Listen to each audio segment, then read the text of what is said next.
আপনার লুঙ্গিটাটি তোলেন, একটু সালাম করি। আব্বা আব্বা কে সব আকা? বলছি কি আব্বা, একটু বিয়ের সাথে তো বয়স হয়েছে, তা কিরাম মায়ে বিয়ের আদা একটু কবা। শোন তালি কই, তুই বাড়ি থাকবি মনে কর যে কামড়ে তোরে খাওয়াতে পারবে, এরকম একটা মেয়ে তোর বিয়ে করা উচিত। তুই তারা বাড়ি থেকে যাবি, তার কোনো সমস্যা হবে না কোনো কাজে, এরকম একটা মেয়ে তোর বিয়ে করা উচিত। সুন্দর দেখে ভালো দেখে এরকম একটা নর্ম মেয়ে দেখা বিয়ে করা উচিত। বুঝতে পারিছি, বিষয়টা আমি দেখতেছি, দাঁড়াও। আচ্ছা যা, ঠিক আছে।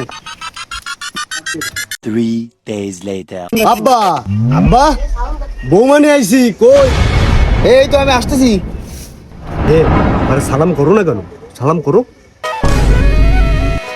টাঙ্কিয়া হামার চেদা হইয়া গেছে এই এই যাইরু, কি তোর আব্বা? এই আব্বা আপনার লুঙ্গিটাটি তোলেন, একটু সালাম করি। আব্বা এই যাইরু, তোরে কি? এই দাঁড়া।